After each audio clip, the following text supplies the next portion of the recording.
Hello, everyone. This is Howard Klein.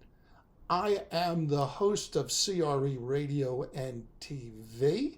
I'm also an attorney focusing on commercial real estate and landlord tenant relations. We're going to make that quick. Today, I have the great pleasure of interviewing a person that I have interviewed on a number of times, Mr. Joseph Cosenza. And Joe, you'll have to correct me if I didn't pronounce that right. Joe is the vice chairman of the Inland Real Estate Group, and he's the president of Inland Real Estate Acquisitions. He's one of the original four founders of Inland Real Estate Group, LLC, which I think 2 years ago you celebrated as your 50th anniversary. So today we're going to be talking about two things. We're going to be talking about what the results of the 2020 presidential election will have on commercial real estate, stocks, and bonds, including 1031 exchanges, and as Joe added, on probate and estate matters when people inherit real property. And then we're going to be talking about the issue of fairness. And so we'll get into that. So without further ado, I'd like to bring Joe in. And there is Joe Cosenza. Hello, Joe. Good morning. Good morning. So let's get right into this interview. But by the way, I will tell you, Joe is one of my favorite people to interview. He is the nicest guy. If you don't already know who he is, no, he is. I've interviewed you, 3 or 4 times, usually at Recon. Right? And he really is, and in some instances, a bit of a mentor. I always respect my elders. Oh, yes, I'm definitely your elder. No, you're not. Not by far. I just turned 69, so you're a few years older than me, but not a lot. Definitely your elder.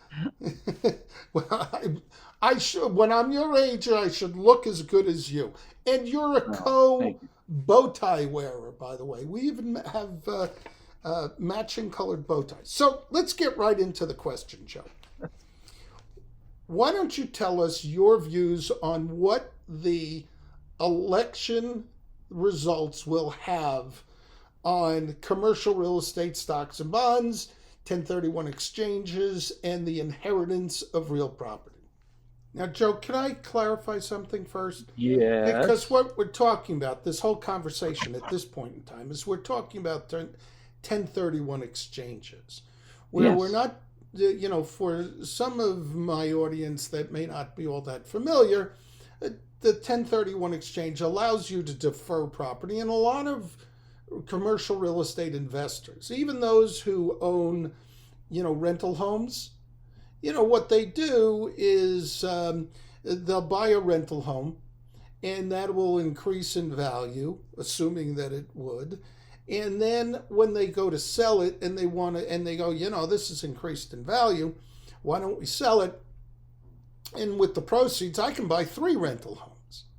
And then over the next 30 or 40 years, all of a sudden someone is owning a multifamily property, a shopping center, 20 single family homes. I mean, this is the scenario where you see really successful investors. And the 1031 exchanges allow you to sell the original property and each of the following properties and defer the taxes up to a certain period of time until you finally sell it, and either not put it into a 1031 exchange or now an opportunity zone property. Okay?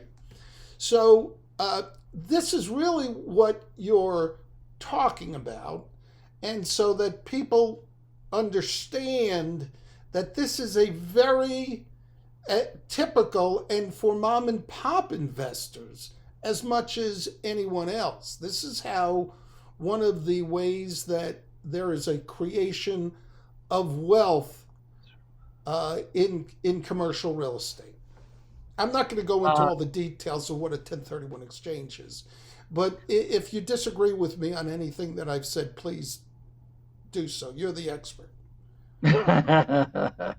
No disagreement.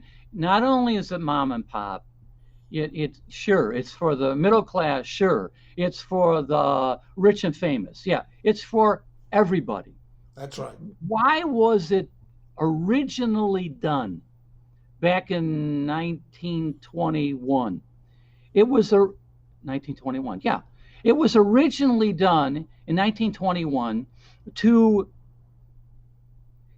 keep the velocity of money going through the economy, buying real estate. Now, there were things that you could buy otherwise, but that's all gone. It's just real estate right now. And and so the more velocity that the money moves through the economy, the more things happen in the economy.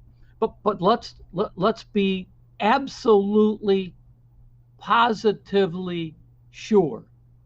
After November 3rd, it is a guarantee in the program of, again, in case it changes over, that there will be no more 1031 exchanges for most people. Well, now let's go back to that 3 flat. So now, again, you sold that 3 flat for that $300,000. And you wanted to exchange it into a new deal.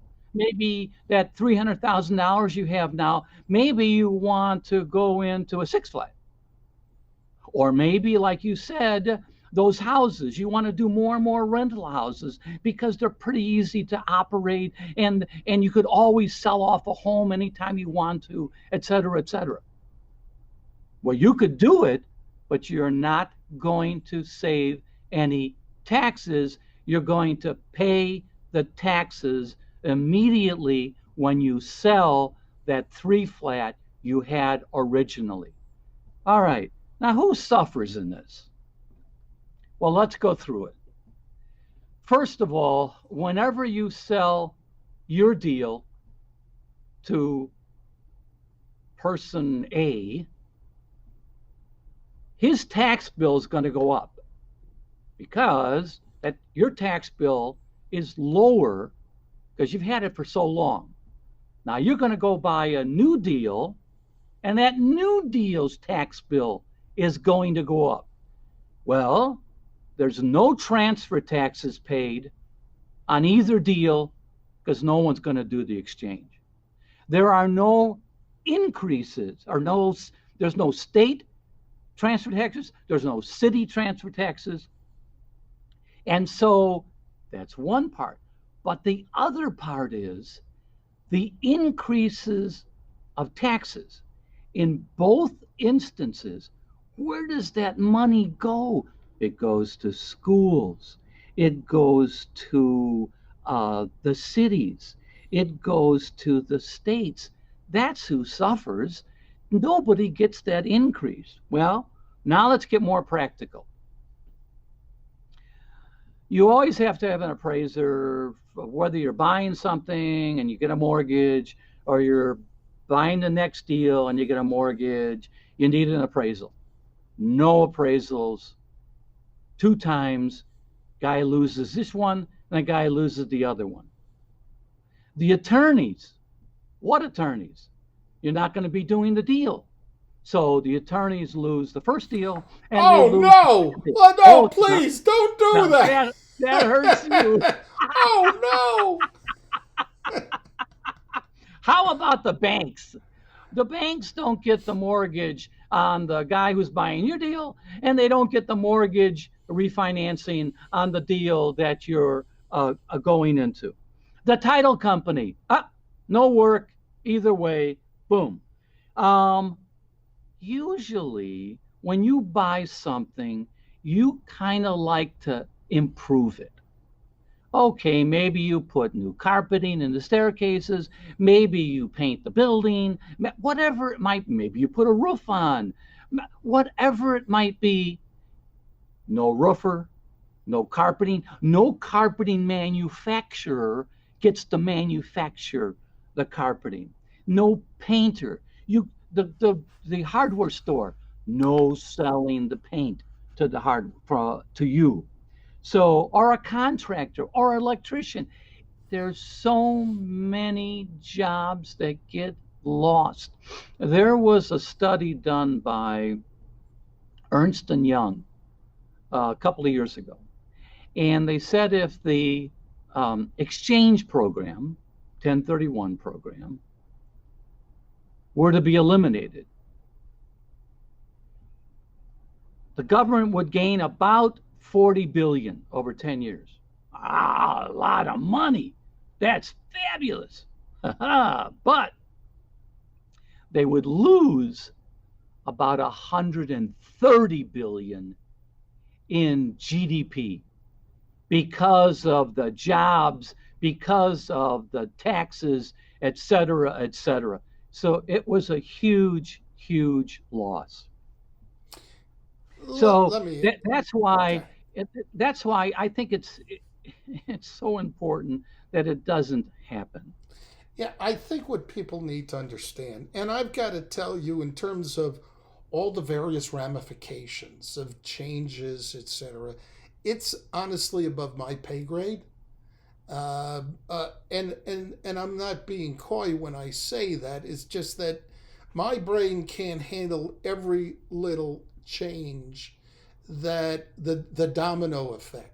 I think that it's fair to say that people who are not in the commercial real estate world should understand the significance of the 1031 transactions on the purchase and sale of property. It's really a vast amount of transactions that occur as a result of that.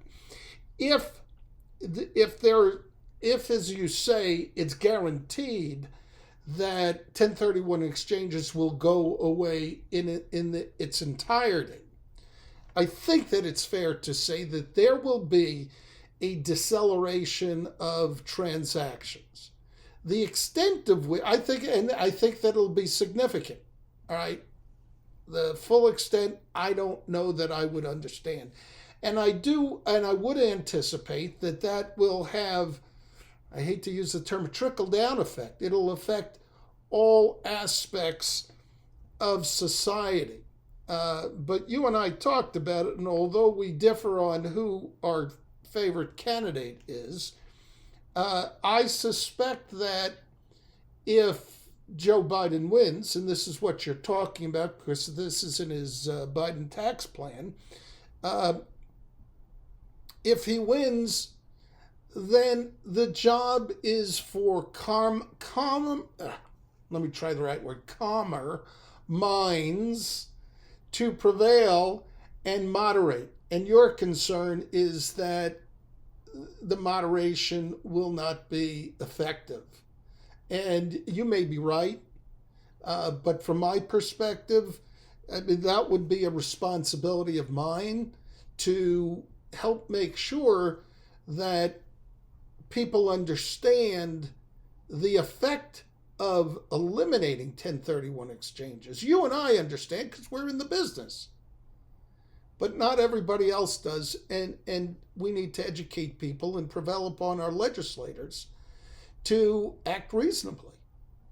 Well, I'll make a couple of comments about the amounts of deals, and that is that the two major title companies have said approximately 50% of all the transactions that happen in the U.S. through the title company are 1031 related. And in California, it's 80% of the transactions that go through the title company. So moderation, it's not going to happen. It's